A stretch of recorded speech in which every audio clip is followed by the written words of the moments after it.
Hello, this is another tutorial on using the Google Apps for Education, both Google Tools as well as Google Add-ons. Now I do have another video that I've already recorded on this a while back, and I will be adding more to it. So I'm not sure if I'm going to call this one a part 2 or not, but searching Google Add-ons in the EdTech Guide will allow you to get access to all of these. So here I'm in just a Google window, opened up a new window. I'm going to go to the waffle to get to some of the areas that I want to get to, and I'm going to actually go to the Google Drive to get started.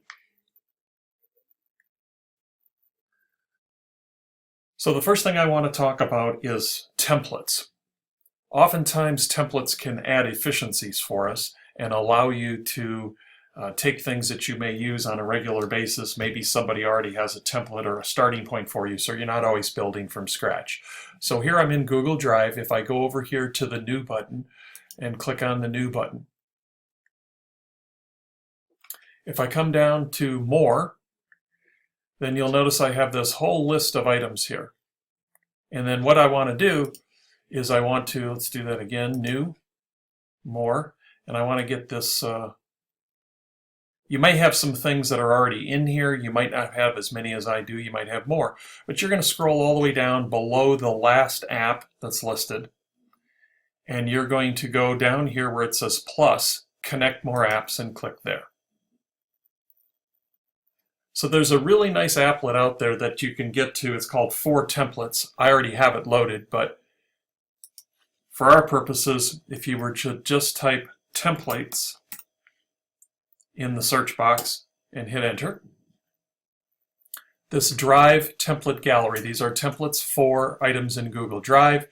And notice how these other ones down here are listed. You would hit the plus connect, the blue button here, and actually to get this loaded so you have the availability to use it.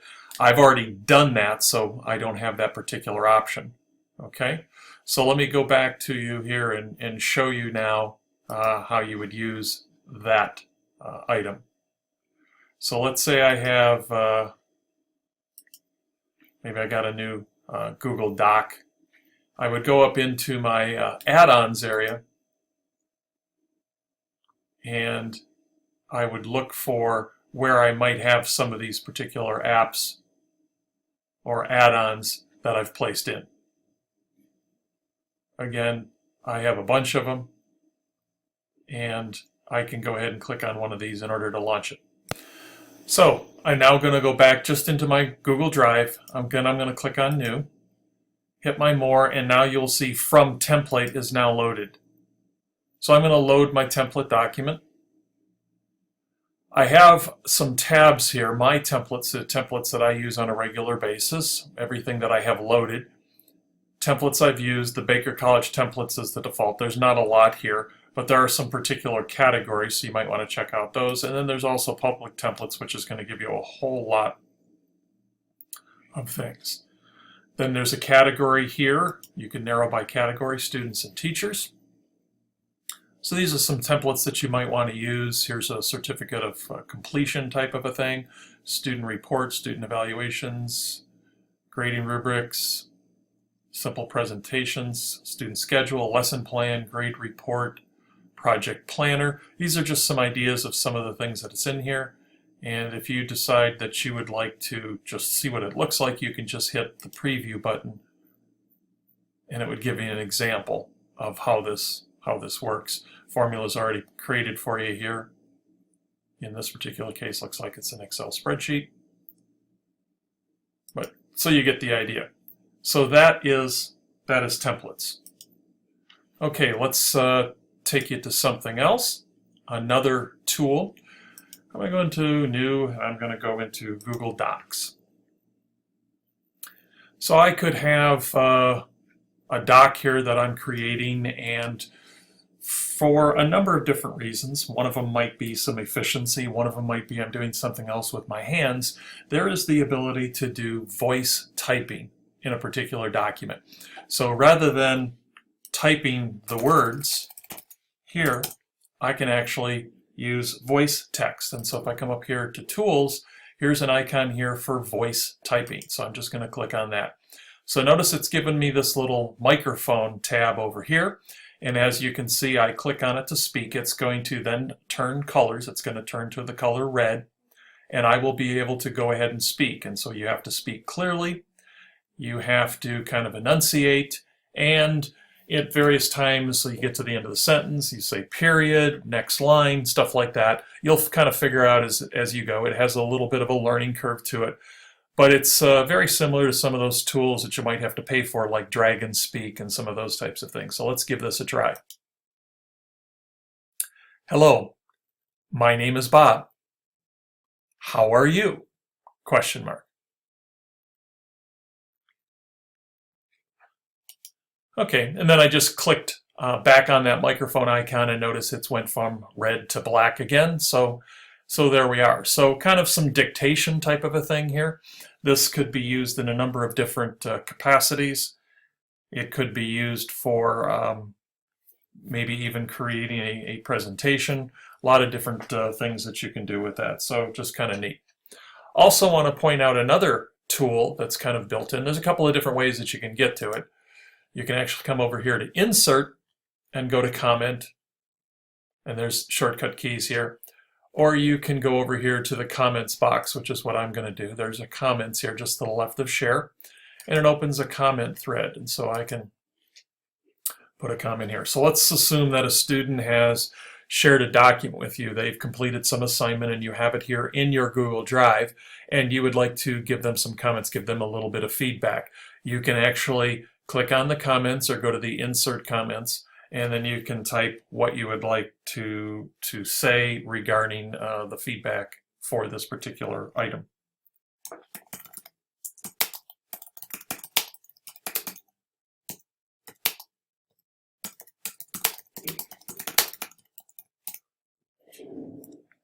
Okay, so I put something in there and place the comment in. Now a student can actually come back and they can, let me move this over slightly here.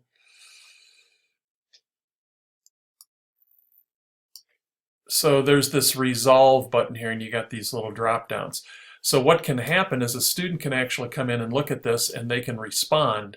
And if they respond appropriately, it's not going to come back. So I'll make another one. So I have this, I can show it here. So this is my comment. I can, if the student went and did what they were supposed to do, like if I asked them to do a makeup or try again, then I can mark it as resolved, and you saw that it disappeared here. If they add a comment or they try again and they have not completed it the way that we would have liked, I can actually hit reopen and it'll pop up again, and we'll have kind of a running stream or running dialogue. I don't have any students populating this document here, but if there were, then their comments would be in here as well, and then I can put my other comment in, my second comment after they've redone it. Again, I've reopened that particular comment. So just another way to actually give them some corrective adjustments, some feedback inside the areas of storing things in their Google Drive. Now, I showed you this in Docs. There's also the same thing in Slides and in Sheets. You have the comment area over here. Okay. All right, so let's talk about revision history. So I have a document here that I'm going to pull up. Let's close out of this one. So say that there's some collaboration going on. You got a group and you're working on a document, and somewhere along the way, a lot of different people are adding things, they're editing, they're modifying, they're adjusting this document, and then it's somewhere near the process you realize, uh-oh, there's a mistake. You have the ability through a tool called Revision History to go back to a previous rendition of this same item, of the same document that the whole group was working on. So in order to do that, you come up here to the File drop-down menu, and there's See Revision History. So if I click on that, I can see that originally first time something happened was at 8:13 a.m. today, and then at 8:20 something happened. Well, I can go down here to say Show More Details, and you can see all of the different things that have happened along the way. So we had some things that were added, some things that were changed, and if I decide that any one of these is, you know what, that's the last good version of it before we kind of went off the rails, I can just click on that and I can say restore this version, and that's now the new version at that point. So that can actually be very helpful in a situation where you have multiple people that have editing privileges on a document, and somebody might make a mistake and delete something that you'd like to have back, and you've already gone out, so undo is not an option at that point if you've already left that particular screen and closed out. But you can go back in and do that revision history. Revision history works on docs, sheets, and slides, so keep that in mind as well. And the next tool I'm going to talk about, I have talked about in a previous version of Google Add-ons and Apps. And that is the built-in research tool right within some of your Google products. And so what I've done here is I've just given you the shortcut keys, Control, Alt, Shift, and I. And it can be a, essentially it's a capital I since you're holding the Shift button. But it doesn't really matter. You hit the letter I, right? So this is for a Windows machine. On a Mac, it's Command, Option, Shift, and the I. But basically, there's kind of two ways that you can do this. If you just use those particular combinations of keys,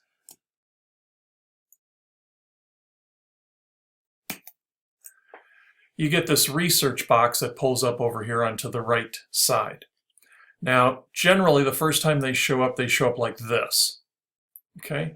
And if I hit this little drop-down arrow next to the G, or the Google search, I can search everything. I can search images. I can search just Google Scholar. I can search quotes. I can search dictionary tables, so forth. Okay, so then I can type in something that I need.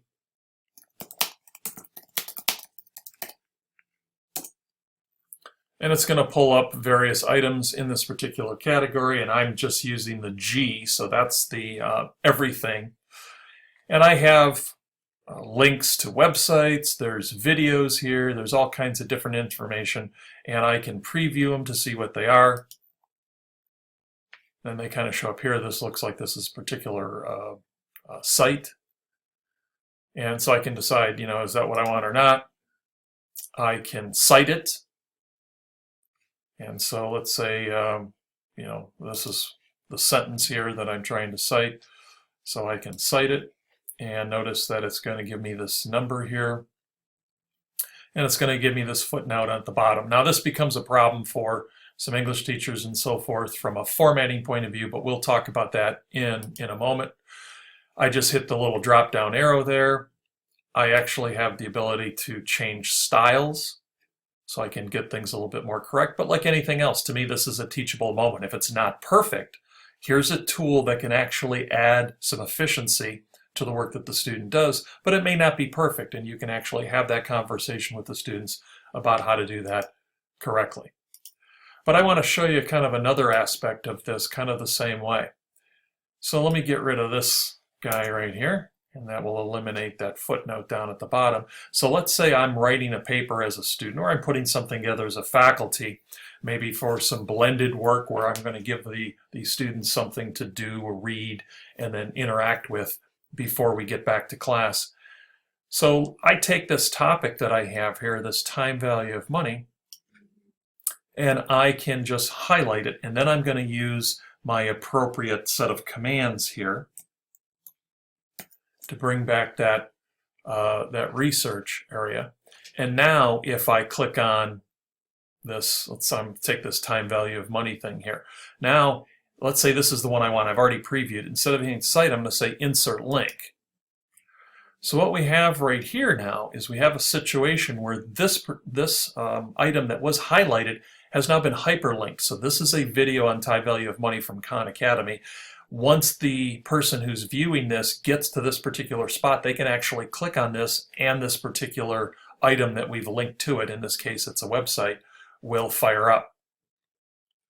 And so again, I can still do my citing my source here as well, and so now I have both things taken care of. I have the citing of the source, although as we said, incorrect, and then I have my time value of money link. So just something cool, a little bit different way of adding some additional material, great for students to get them to back up, and identify where they got whatever it was that was just in that sentence or that paragraph that they just put together.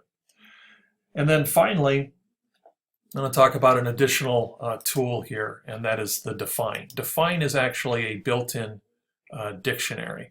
So let me get rid of the research thing here again and then go back to tools. Built-in dictionary, I hit define, and this happens to be a word that I had tested before. It's, it's finance, but you can type anything you want in here and search that dictionary.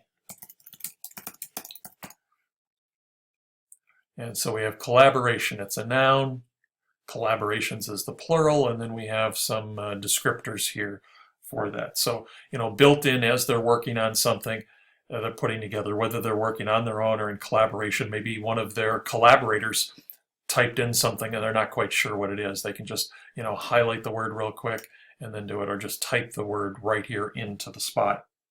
And that allows you to get where you want. And again, that's tools and define. And it can allow you to figure out what's going on and identify any misconceptions that they have or any lack of understanding on a particular word that's in one of the documents. This is a great, easy, quick way to pull up something that can help them out without actually having to leave the screen. So that's kind of a nice feature. So there we have it. This is some additional tools and add-ons for the Google product line. Thank you.